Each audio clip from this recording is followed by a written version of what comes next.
Are you ready to stop the self-sabotage and create the life you desire?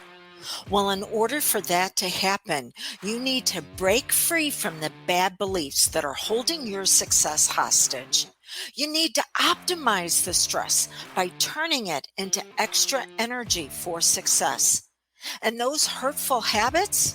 Well, we need to give that pain a purpose for progress. Welcome to Stop the Self-Sabotage and Create the Life You Desire podcast. What will be your defining moment of magnificence in our current situation? Or how will you completely muck things up? By the way, here's a bonus tip for you. You will probably muck things up before you get to the magnificent part. And when I'm talking about mucking things up, I'm not saying, giving yourself a trim on your bangs, trying to cover up the roots, or how not to eat your way through a pandemic. I'm talking about how are you taking on imprints that will act as filters that you will run the rest of your life through. I want to give you some insight on how you can use these challenging times to actually bring yourself out at your best, what I call your unique brilliance. But to be able to do that, you're going to have to allow the part of you that holds pain to be activated and then give it new operating directions. I'm going to give you an example of this because I'm going to share one of my defining moments that up till this point, I really haven't let a lot of people know. So I was 25 and I had just come home from being in the hospital 2.5 days with my brand new baby. I already had a 6-year-old at home and things were not healthy there. My 6-year-old is pulling on my shirt going, "Mom, I'm really hungry." And there wasn't any food in the house because there had been a poker game that had taken place the entire time I was in the hospital giving birth. And the guys that were there had ate everything. And the partner that I was with, who was at that time undiagnosed mentally ill and self-medicating with drugs and alcohol, had cleaned out all the money we had, thinking that he'd be able to win some back during this poker game. So there was no money coming in, there was no money there, and there was no food. And I had just laid my baby down, and I've got my son pulling on me, going, "Mom, I'm really hungry." And I looked over at my husband, then husband, sitting on the couch playing video games. And I'm like, this is a really big challenge. What are we going to do? I'm panicking. And he looked at me, and keep in mind, he couldn't help me from where he was, but I didn't know it at that time. And he looked at me and he said, "Me and the boy did just fine while you were gone. Maybe it's you that's the problem. And maybe if you went away, we wouldn't have to deal with this." And I remember slumping against the hall in my little apartment and just gazing off into space. I was in shock, just like at times we can go into shock as far as what just happened. But this time was different than anything I had ever been through in my life up to that point. And I remember there was a darkness as I was gazing off. There was a darkness over here on the edges. And it was creeping closer. And I knew it was coming for me. And one part of me was like, "No, don't do this." And yet there was another part going, maybe just to rest for a little while. Because life is so freaking hard. And I don't know what to do. I can't figure it out. Here's an important point to know. You see things as you are, not as they are. And I knew that if that darkness came in and I gave into it, chances were I would not come back. But it still seemed really appealing. You know, nowadays we can be in things to where it may not be that serious, but zoning out in front of hours of TV that will never take us anyplace, or drowning ourselves in that bottle, or the food, the endless food, can be the same way that we allow ourselves to settle into that darkness for just a little bit. Well, about that time, my baby started crying. Remember, I had one who's 2.5 days old. And my 6-year-old's piping back up, "But I'm really hungry, Mom." And that was a defining moment for me, because I stood up and I muttered to myself, never again. Never would my end result wind up in the hands of someone outside of me. Never again would I allow myself to get to that place. And a day and a half later, I had a full-time job. Yeah, it was a little bit of a challenge handling a 5-year-old or a 5-day-old and working full-time as well as the 6-year-old. But remember how I said we see things as we are, not as they are? That was my defining moment. That my motivator of freedom and autonomy said, I am going to choose the direction of my life. See, we have different aspects of our personality. There's 5 of them. You've got status, which is how you're perceived as others. Control. What do you feel is in the realm of possibility for yourself? Freedom and autonomy, being in control of where you wind up. Relationships, those you care about. And fairness, justice, and the truth are all wrapped together on the last one. Well, Miss Freedom Fighter stood up. And she went to work that day, and it was a defining moment. But that is not the day that I brought out my brilliance.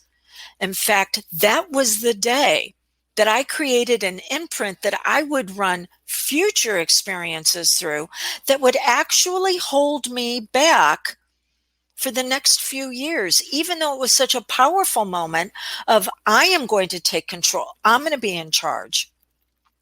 I am never going to let my babies go hungry again.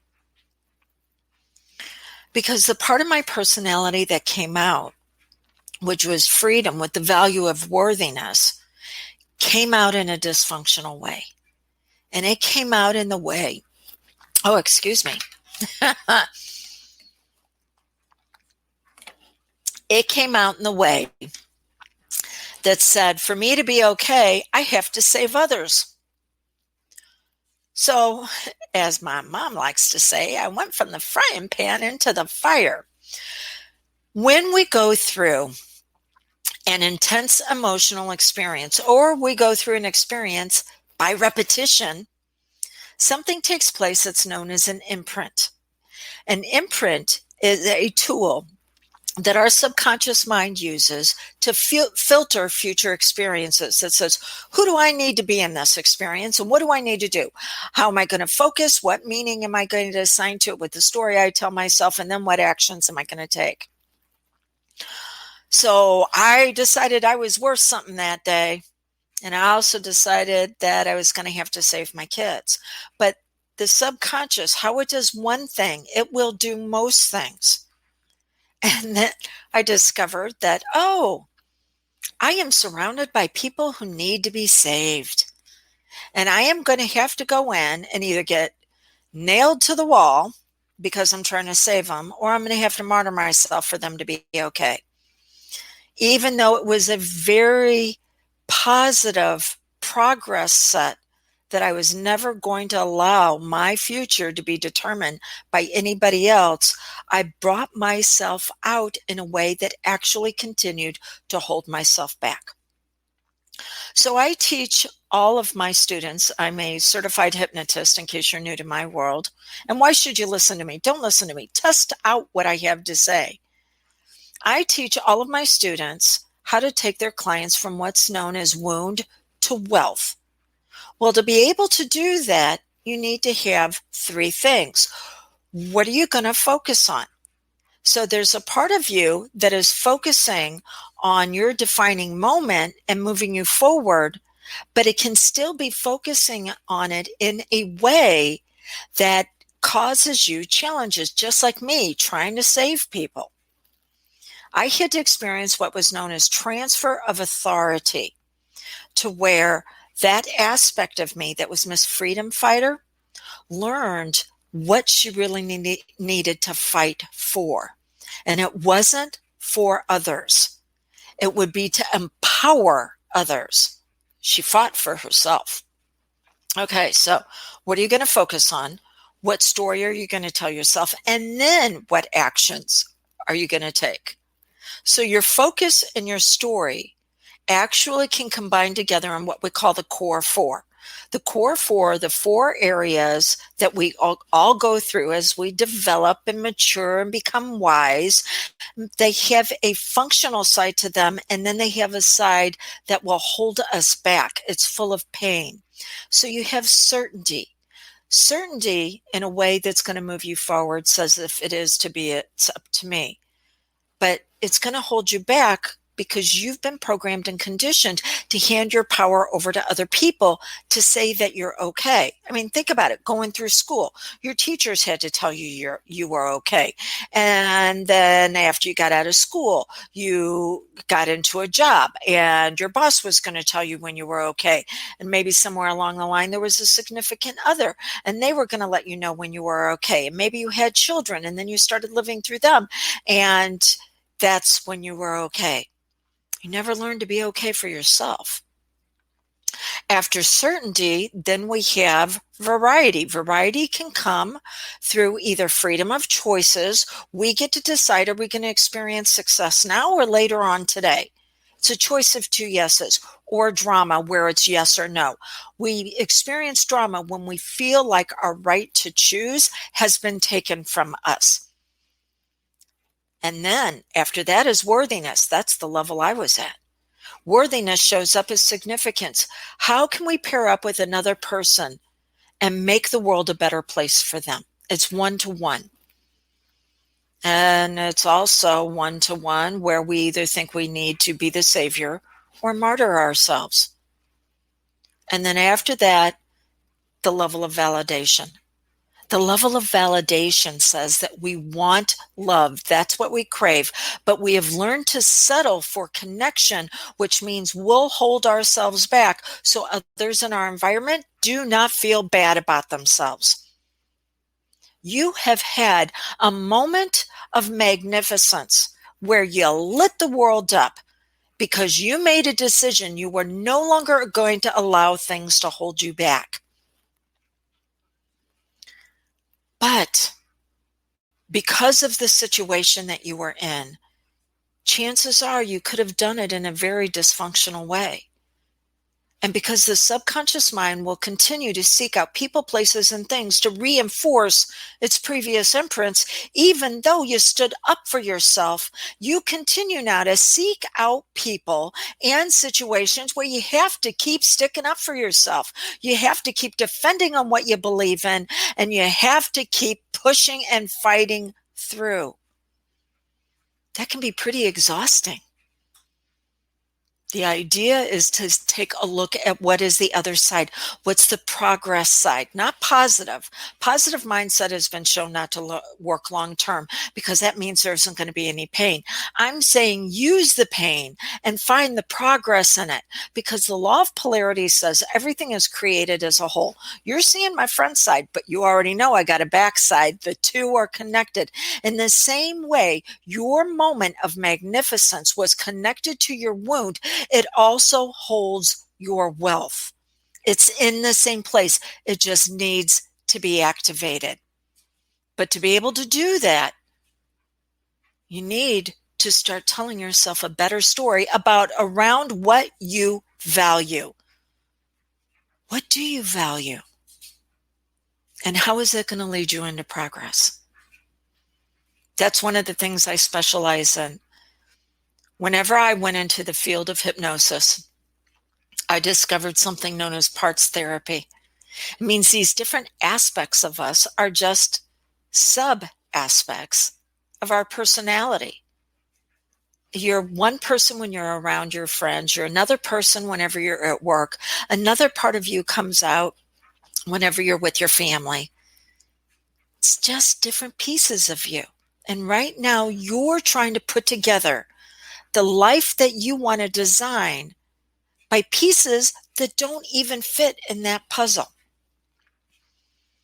And that's when I utilize hypnosis to talk to the different parts of you and make sure that we activate the pieces that need to move you forward. And the ones that have had your defining moments, we give them the ability to continue the progress, but under a new job description. And then we bring all of it together to make you whole.